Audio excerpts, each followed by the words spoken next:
안녕하십니까. 김유기 교수입니다. 우선 오늘은 유형자산의 문제풀이를 계속하겠습니다. 먼저 하기 전에 노래 한 곡 시작하겠습니다. 감사합니다. 자산의 증가는 왼쪽의 차변에, 부채 자본 증가는 오른쪽 대변에, 비용은 차변에, 수익은 대변에, 차변 대변 붕괴는 거래의 판료소. 자, 26번 유형자산을 취득한 후에 추가 지출이 발생하는 경우 처리하는 성격이 다른 하나는 뭐냐 그랬어요. 이제 자본적 지출이냐 이제 수익적 지출이냐 문제를 계속 지금 풀고 있습니다. 첫째, 파손된 유리 교체 비용 1번, 이것은 수익적 지출입니다. 1번은 수익적 지출. 이것은 그냥 수선비로 처리하는 건 수익적 지출이라고 그러고, 자본의 원가에 쉽게 말하면 자산에, 그 해당 자산에 포함시키는 것을 우리는 자본적 지출이라 이렇게 말합니다. 사용 용도를 변경하기 위한 지출, 이것은 이제 자본적 지출입니다. 엘리베이터 또는 냉난방 장치 설치 비용, 비용이 많이 들어가기 때문에 또 자본적 지출이고요. 계량 증설 확장 등을 위한 비용, 이런 것은 이제 전부 자본적 지출에 해당되겠습니다. 여기서 냉난방 장치라고 해서 그냥 여러분 에어컨 하나 설치해놨다고 해서 그건 아니고요. 전체 뭐 중앙 난방식으로 이렇게 해가지고 전체가 다 난방이 되게끔 하고 하냐 안 하냐, 그걸 얘기하는 것입니다. 내용적인 성격을 좀 잘 이해해 주시고, 27번 26번은 1번에 해당되겠죠. 나머지는, 자, 유형자산 관련 지출 중 발생한 단기 비용으로 처리하는 것은, 단기 비용으로 처리한다는 건 수선비로 처리한다는 거예요. 첫째, 원상 회복을 위한 수선 유지 지출. 그러면 이걸 이제 소위 말하는 수선비로 처리하는 거죠. 수선비니까 단기 비용이니까 수익적 지출이 되겠습니다. 자, 두 번째, 상당한 원가 절감 또는 품질 향상을 가져오는 경우의 지출을 그랬어요. 원가를 절감시켜나 품질 향상이니까 이거는 당연히 자본적 지출로 처리해야 되겠습니다. 생산 증대를 위한 지출, 내용연수 연장을 위한 지출, 다 자본적 지출에 해당됩니다. 자, 28번을 보겠습니다. 조금 문제가 좀 이제 자주 나오니까 여러분 좀 쉽죠? 같은 문제 이렇게 반복에 나옵니다. 시험은 출제할 때 출제위원들은 거기를 벗어나질 못해요. 그래서 조금 똑같이 낼 수 없으니까 조금 바꾸고 또 조금 바꾸고 이렇게 냅니다. 그래서 이 문제를 많이 풀어보는 것도 좋은 합격의 지름길이 되겠습니다. 28번 수선비를 비용 처리하지 않고 유형자산의 가액을 증가시키는 경우, 비용을 처리하지 않고 자산을 했어요. 그게 무슨 뜻이냐면 수익적 지출로 처리 않고 이걸 안 하고 이걸 자본적 지출로 했다, 이 말을 지금 이 책에서는 말씀드리는 겁니다. 문제에서는 말씀드리는 겁니다. 해당 연도 상황으로 뭐가 있냐면, 여기서는 이제 수익적 지출을 처리하지 않았기 때문에 이렇게 해서 자본적 지출을 처리하면은 비용이 되잖아요. 이건 답이 이제 4번인, 답은 1번이 정답이 되는데, 이 수익적 지출은 쉽게 말하면은 뭐예요? 비용으로 안 시키고 자산으로 했다. 그러니까는 비용으로 안 했으니까 순이익이 늘어나죠. 그죠? 순이익이 증가된다. 자산의 장부가액이 과다 계상된다. 과소가 아니고 과다 계상되고, 자기 자본이 과다 계상된다. 과소 아닙니다. 자본 총액이 과다 계상된다. 다 자본, 이제 자산이 늘어나니까 이제 자산이 증가하죠. 증가하니까는 따라서 자산이 증가하면은 자본도 증가하고, 자기 자본이니 자기 자본을 얘기하는 겁니다. 사실은 자기 자본이나 자기 자본이나 같은 표현이에요. 여기 내용상은 그러니까 자본 총액이 증가한다, 같은 말입니다. 이런 뜻을 이해하시고 28번의 답은 1번이 되겠습니다. 29번 보시겠습니다. 유형자산의 자본적 지출을 수익적 지출로 처리하는 경우 그랬어요. 자본적 지출을 이번에는 자본적 지출을 수익적 지출로 처리했어요. 무슨 뜻인가요? 자본적 반대죠. 자본적 지출을 수익적 지출로 처리했다. 수익적 지출로 처리했다. 그러면 쉽게 말하면 자산이 늘어날 걸 자산으로 안 하고 비용으로 했어요. 비용이 늘어나면 어떻게 될까요? 비용이 늘어나면 순이익이 감소되겠죠. 그래서 당기 순이익이 증가한다는 틀리고, 그 다음에 자본이 감소한다. 당연히 자산이 기 때문에 여기서는 자본이 증가가 아니라 이제 자본으로 처리했으면 자산으로 처리 안 하고 이제 수익으로 했으니까 자산이 그만큼 이제 증가할 자본이 이제 감소해 버리겠죠. 자본이 이쪽으로 갔으니까 여기 증가할 것이 감소돼 버렸습니다. 그 다음에 자기 자본이 이제 감소할 것이고, 이익잉여금도 감소합니다. 이익잉여금이 자본의 구성이에요. 자기 자본이든, 왜냐면은 좀 이따 나중에 나옵니다만은 답은 2번인데, 자본의 구성은 이제 다음 시간에 배우겠습니다만, 자본은 자본금과 그 다음에 자본잉여금 또는 이익잉여금, 자본조정, 그 다음에 기타, 포괄, 손익누계액, 이렇게 구성되어 있거든요. 그러니까는 여기서 말하는 것은 뭐 자본금이 늘어났다. 자본이 다 늘어나면은 자본금이 늘어날지, 자본잉여금이 늘어날지, 이익잉여금이 늘어날지, 그건 다 같은 의미로 이렇게 해석을 해야 돼. 요거 하나 전체가 늘어나면 이 안에 속하는 건 다 똑같이 늘어날 확률이 있는 것이죠. 이렇게 봐서 답은 29번, 답은 2번이 되겠습니다. 사용 중인 유형자산 수익적 지출을 자본적 지출로 회계 처리하는 것은 아까 앞에서 나왔던 29번하고 똑같은 말인데 표현만 달라요. 수익적 지출을 자본적 지출로, 아까 29번하고는 반대 말이에요. 28번하고는 같은 표현이고, 그러면 이때 재무제표형에 미치는 영향은 30번은 답은 2번입니다. 30번의 답은 2번. 뭐예요? 당기순이익이 과다 계상됐다. 과대 계상이란 말을 하지 마십시오. 금액은 과다, 많다, 적다 이렇게 말하는 거지, 크다, 작다로 하는 건 아니에요. 금액이 크다, 작다 그렇게 합니까? 많다, 적다 이렇게 표현을 해야 됩니다. 그래서 과소계상, 과다 계상, 재무제표형으로 올바른 것은 당기순이익이 과다 계상되고, 자산은 과다 계상되고, 부채는 여기서 이제 부채는 고정 픽스돼야 되죠. 그 다음에 고정돼야 되고, 비용은 어떻게 돼요? 과수 계상되겠죠. 왜냐하면 수익적 지출을 했으니까 수선비로 할 것을 갖다가 자산으로 처리했으니까 그런 말이 되겠습니다. 자, 31번. 신축용 부속 토지를 취득 시 납부한 취득세의 가장 적당한 계정 과목은 했어요. 신축용 토지를 납부했어요. 취득한 거, 취득세는 토지에 포함시킵니다. 그래서 4번이에요. 4번 토지에 포함시킨다. 자, 32번. 다음 설명 중 올바른 회계 처리 방법이 아닌 것은 그랬어요. 틀린 것은 그랬어요. 1. 기계를 구입하는 과정에서 발생된 보험료는 판매비와 관리비 포함한다. 아니죠. 1번 틀렸습니다. 이것은 정답이 1번이 틀렸어요. 기계장치를 구입하는 과정에서 기계장치로 처리합니다. 과정에서 발생된 보험료는 이 기계장치로 처리해요. 기계장치에 포함시킵니다. 여기에 기계장치에 대한 보험료는 기계장치에 포함시켜요. 포함시킵니다. 답은 1번을 하시고 정답 고쳐주시고, 2번이 왜 틀린? 2번은 처리한 방법은 토지를 취득할 때 취득등록세는 취득원가를 구성한다. 앞에 나왔죠.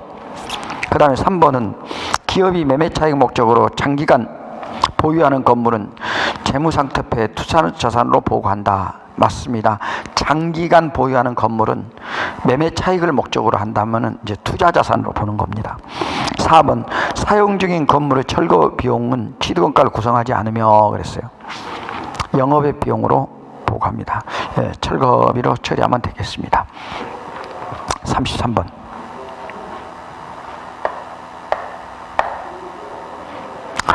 유형자산의 감가상각비를 감가상각을 하는 가장 중요한 목적으로 맞는 것은 그랬습니다.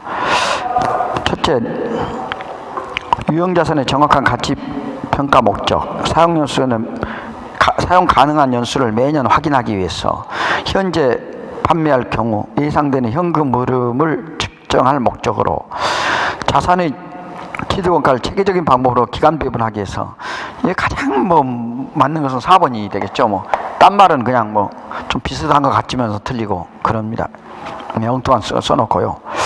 자, 34번 현행 기업의 기준에서 인정하는 유형자산의 감가상각 방법이 아닌 것은 그랬어요. 자, 34번. 자, 34번에 우선 1번 보겠습니다. 1번은 뭐냐면 자산의 내역연수 감가상각비를 계산하는 방법. 그랬어요. 일정액의 감가상각비를 계산하는 방법은 정액법입니다. 1번은 정액법을 써놓은 거고 2번은요. 자산의 내역연수 동안 감가상각 매기간 감수 점점 줄어드는 거예요. 이것은 정률법 아니면은 뭐가냐면은 죄송합니다. 연수학계법, 이중체감법 이런 것이 들어가요. 연수학계법 이런 거 들어가고요. 3번은 예상조업 혹은 예상량에 근거하여 감가상각비를 계산하는 방법이 예상조업 또는 예상생산량 이런 말이 들어가면 생산량 비례법이에요. 이건 생산량 비례법 이렇게 되어 있습니다. 그래 답은 뭐예요? 34번 답은 4번 볼까요? 4번 자산의 원가가 서로 다른 경우에 평균하여 감가상각비를 계산하는 방법. 이것은 뭐냐면 여기에 해당되는 게 아니고 재고자산을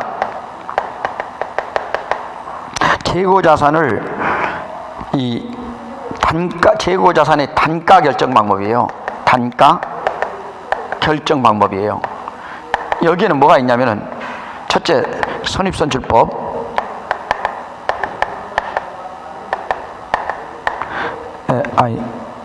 매년 평균하여 감가상각비 계산한 방법이니까 선입선출법은 아니네요.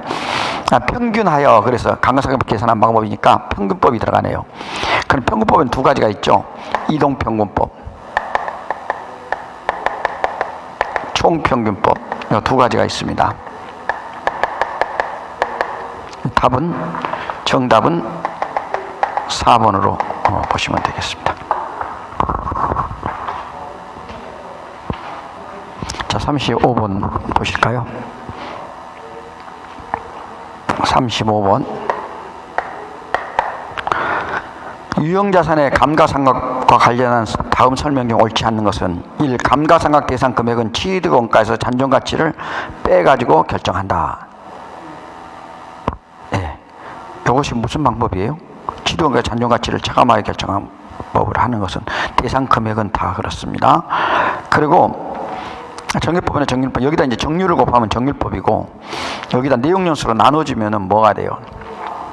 죄송합니다. 여기다 내용연수로 나눠지면은 정액법이 되는 거죠. 감가상각의 주 목적은 취득원가 배분에 있다. 맞습니다. 감가상각비는 3번 감가상각비는 다른 자산의 제조와 관련된 경우 관련 자산 제조원가로 계상한다. 예, 맞습니다.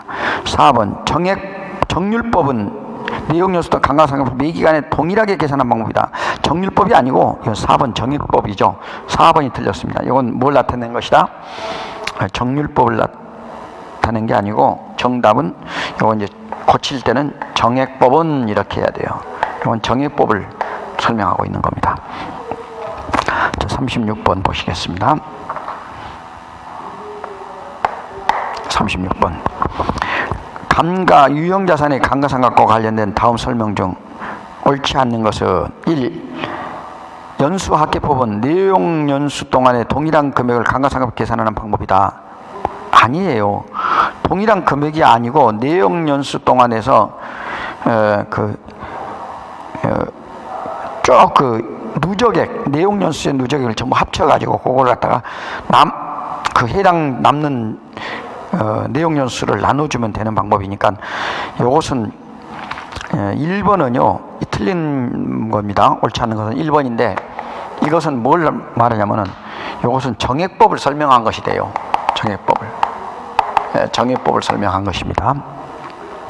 감가상각의 주목적은 취득원가의 합리적이고 체계적인 배분에 있다. 35번하고 같은 말입니다. 자, 감가상각비는 제조와 관련된 경우 재고 자산의 원가를 구성한다. 맞고요. 그 다음 유형자산의 잔존가치가 유의적인, 뜻이 있는 걸 유의적이라고 합니다. 의미가 있는 경우 매기간 보고기간 말에 매기간 말에 재검토를 합니다. 이건 뭐 큰 중요한 말은 아니고 그냥 한다는 거죠. 36번의 답은 그래서 1번이 되겠습니다. 자, 37번.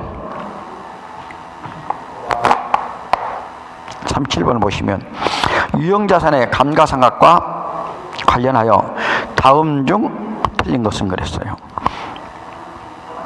36번 지금 했죠? 37번이군요. 죄송해요. 실수했네. 유형자산의 감가상각 내용으로 틀린 것은 그랬어요. 이것도 같은 말이 이제 37번인데 감가상각은 자산이 사용 가능한 시점부터 시작한다. 맞습니다. 이 자산의 내용 연수 동안에 감가상각이 매기간에 감소하는 상각 방법은 정률법이다. 그렇죠. 먼저 이렇게 내용 연수 동안에 감가상각이 매기간에 처음에 이렇게 많이 했다가 점점 줄어드니까 감소하는 방법이 되겠습니다. 3번 제조공정에 사용된 유형자산의 감가상각은 단기 비용으로 처리하는 것이 아니고 제조공정에 사용한 감가상각은 3번이 정답인데 이것은 단기 비용이 아니라 재고자산의 원가를 구성합니다. 이건 뭐라고요? 재고자산의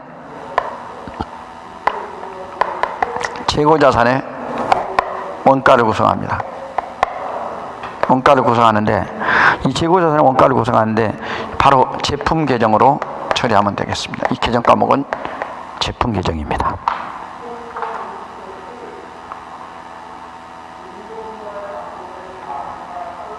자, 다음 38번.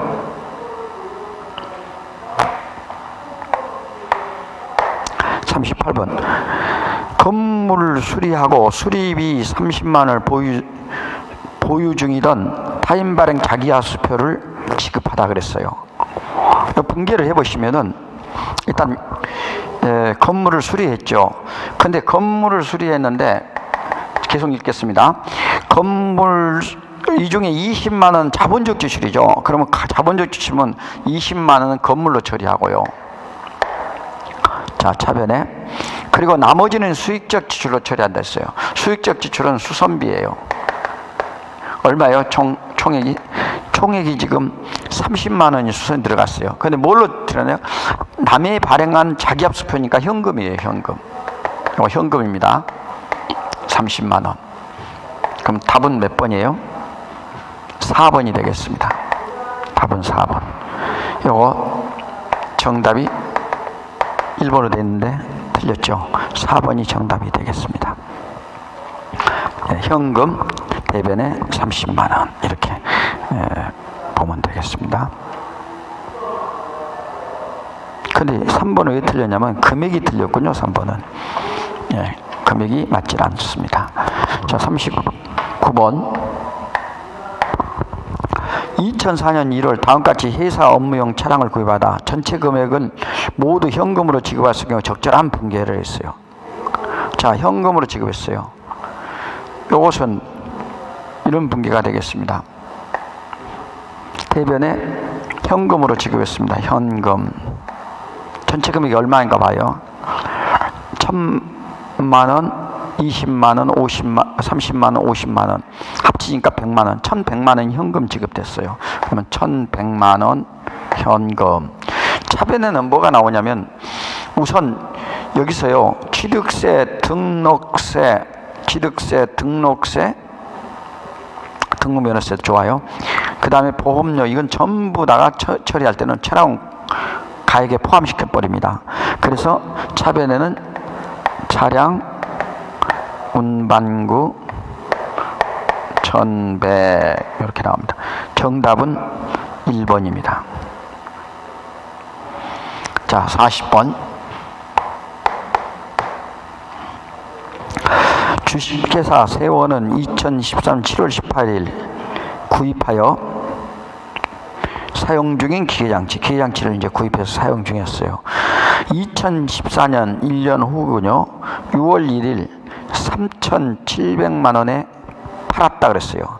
자, 요건 좀 이제 생각을 해주셔야 돼요. 여기서는 칠판이 저기 하니까 밑에 쓰겠습니다. 자, 이게 뭐냐면은 차량 운반구예요. 사용용 차량 운반구를 팔았어요. 그럼 취득원가를 알 수가 안 가르쳐 주네요.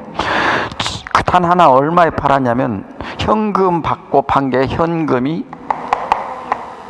3,700만 원이라는 건 알 수가 있어요. 자, 하나하나 추적해 나갑시다. 그 다음에 이제 당기분 감가상각 후 처분 시점에 감가상각 누계액은 800만 원이라 그랬어요. 그러면 요 기계장치 감가상각 누계액이 800만 원이에요. 그러면 기계장치 감가상각 누계액 800만 원 이렇게 이제 나오겠습니다. 자, 800만 나오죠. 그러면은 여기 이제 또 읽겠습니다. 처분 이익은 500만 원이 발생했다. 처분 이익은 대변에 나와요. 그래서 이럴 때는 유형자산 처분 이익 얼마? 500만 원 이랬어요. 그럼 취득가액이 이것이 X거든요. 요 가액, 요거 차량 운반구의 취득가액은 얼마냐 이겁니다. 자, 얼마로 될까요? 빼면은 3,700에서 500 빼니까 4,000이 딱 나오죠.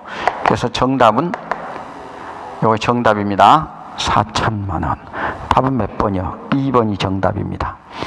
분계를 꼭 기억해 놔야 돼요. 분계를 이렇게 해야 풀어야 정상적으로 나오는 겁니다. 자, 41번.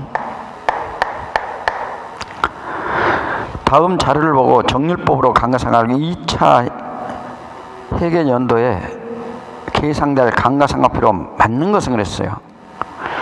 여기서 1차 년도의 정률법이라고 그랬었죠.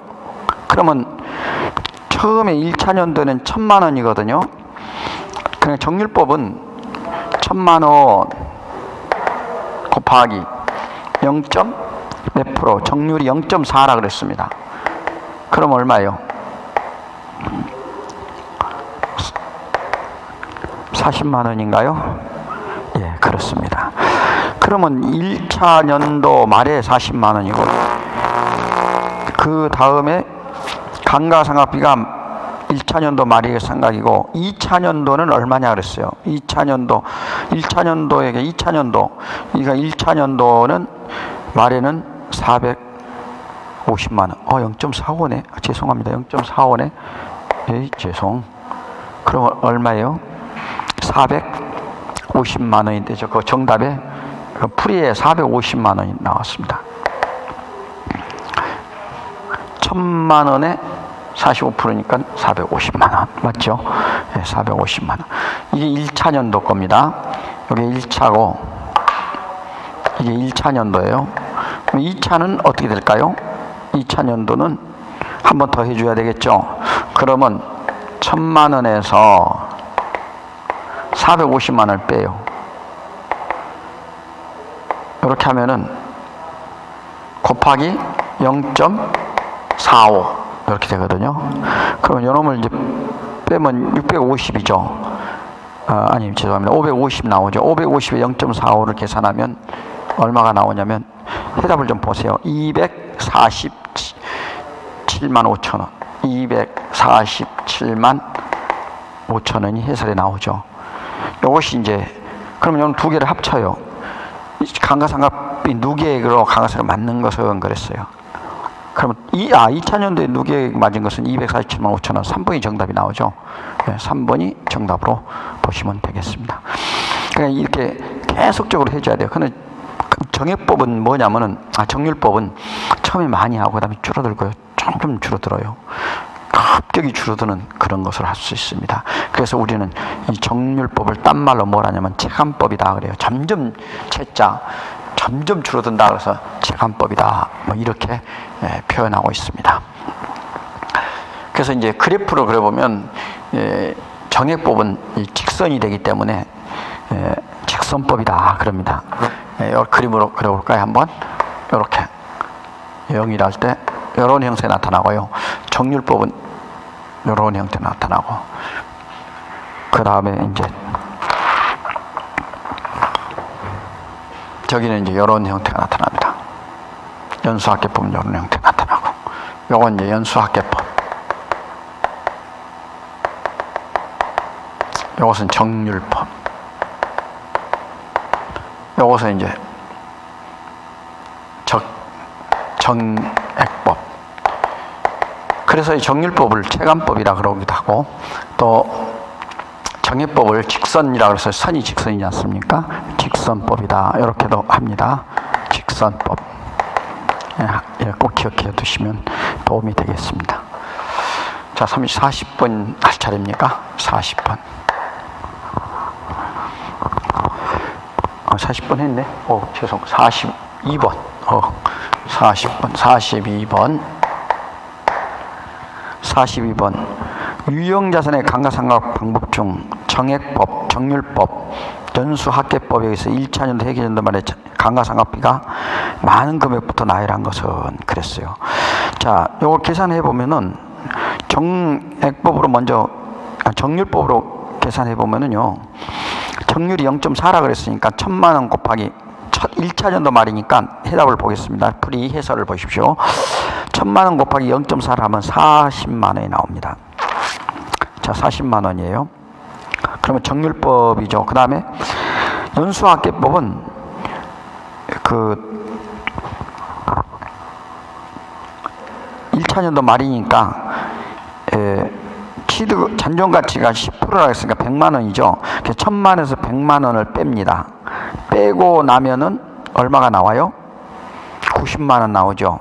90만 원 곱하기 저기 내용연수가 5년일 때는 어떻게 하냐면 연수학계법은 내용연수가 이렇게 나옵니다. 5년이면 1, 2, 3, 4, 5 이렇게 하면 뭐가 나요? 15가 나오죠. 15분에 이번에가 이제 얼마 남았어요? 연수학계법 잔존저기가요. 1년 됐으니까는 그 1차년도 말이니까 한 1년이 지났으니까 15분에 5년이 남았죠. 여기서는. 그래서 여기는 5니까 이렇게 해서 15분에 5를 곱해줍니다. 이 방법인데 금액이 30만 원 나왔어요. 그리고 2차년도 말에 정액법은 이제 정액법은 그냥 뭐 잔존가액 해가지고 5분의 5로 나눠주면은 18만 원이 나오죠. 90만 원을 5로 나니까는 5, 1은 5, 8, 40에서 18만 원이 나옵니다. 그럼 가장 많은 게 뭐냐면은 여기 탑에 2번 정률법이 가장 많아요. 그 다음에 이제 연수학계법, 정액법 이런 순서로 계산되고 있습니다. 42번. 자, 40번 답은 2번이 되겠습니다. 43번.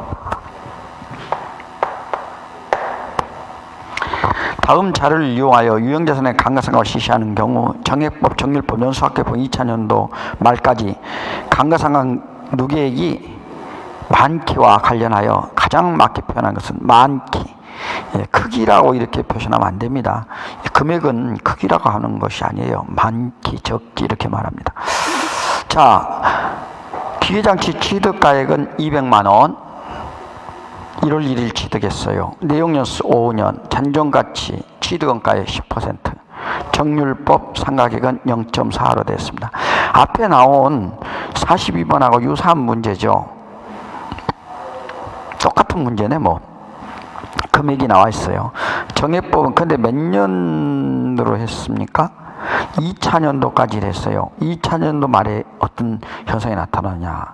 아까는 1차년도 말인데 이것도 답은 4번이에요.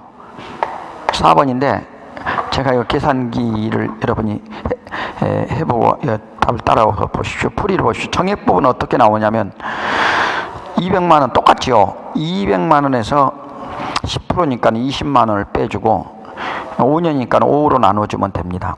2차년도 똑같고, 그래서 계속 360만 원이 나옵니다. 그래서 1차년도, 2차년도 합계를 내면 72만 원이 되겠습니다. 그래서 감가상각 누계액은 1차년도 36만 원, 2차년도 36만 원, 합쳐서 72만 원이 되고요. 정률법에서 계산을 보십시오. 정답을 보시면 1차년도에는 200만 원 곱하기 정률 0.4를 곱해주고 80만 원. 2차년도에는 200만 원에서 80만 원 감가상각비를 누계액을 빼줍니다. 1년치 하나 빼주죠. 그럼 80만 원을 빼주니까 취득원가에 줄어든 장부가액이 120만 원이 되겠죠. 곱하기 정률 0.4를 곱해주니까 48만 원이 나옵니다. 그럼 2차년도, 1차년도 두 개를 합치니까 80만 원, 48만 원이니까 128만 원이 나와요. 그 다음에 연수합계법을 보겠습니다. 연수합계법은 어떻게 해요? 첫 해는 어떻게 합니까? 일단 잔존가치가 10%라고 했으니까 200만 원에서 10%를 빼면은 20만 원. 그럼 180만 원 이제 되겠죠. 대상 금액은 곱하기 15분의 5, 그 다음에 15분의 4, 15분의 3 이렇게 쭉 내려가요. 그러면 15분의 5니까 어떻게 되나요? 180만 원 15분의 5를 하면은 60만 원이 나오겠네요. 2차년도에는 이제 다시 또 180만 원, 200만 원에서 잔존가액이 10% 빼고 나면은 15분의 4를 하면 48만 원이 나옵니다. 1차년도 60만 원, 2차년도 48만 원 합치니까 108만 원이에요. 가장 금액이 많은 것이 정률법 128만 원. 그 다음에 연수합계법 얼마? 108만 원. 그리고 이제 정액법은 똑같으니까 72만 원. 근데 이 문제는 이렇게 생각하시면 돼요. 만약에 5차년도까지를 계산한다 해서 5차년도에 가장 많은 것은 이렇게 4차년도 이렇게 하면은 이제 정액법이 또 더 많아져요. 그래서 이건 연도에 따라서 그래프를 그려보면은 이게 지금 1차년도 이렇게 이 그림을 설명드릴게요. 1차년도는 이렇게 훨씬 정밀법이 많잖아요. 1차년도, 이게 1차년도. 2차년도까지는 1차, 5차년도로 하면 2차. 3차는 뭐 이제 거의 제로가 되겠죠. 4차는 뭐가 많아요? 이제 역전되기 시작해요. 3차, 4차 역전. 5차 끝이라면 이제 5차는 완전히 정액법이 가장 많게 되는 겁니다. 여기 꼭 기억하십시오. 5차년도까지 계산했을 때는 정액법이 가장 많고 연수합계법은 중간이고 정률법은 제일 금액이 작아요. 감가상각비가 쌓인 것이 감가상각 누계액이라고 그랬죠. 가장 작습니다. 여러분 여기까지 풀고 다음에 이제 이어서 무형자산 강의를 시작하도록 하겠습니다. 조금 딱딱하고 재미가 없지만 또 이런 단원도 있어요. 저도 어째 좀 신이 안 나죠. 그렇습니다. 하여튼 그래도 힘 좀 내보십시다. 여러분이 힘을 내주셔야 저도 힘이 납니다. 자, 우리 파이팅! 감사합니다.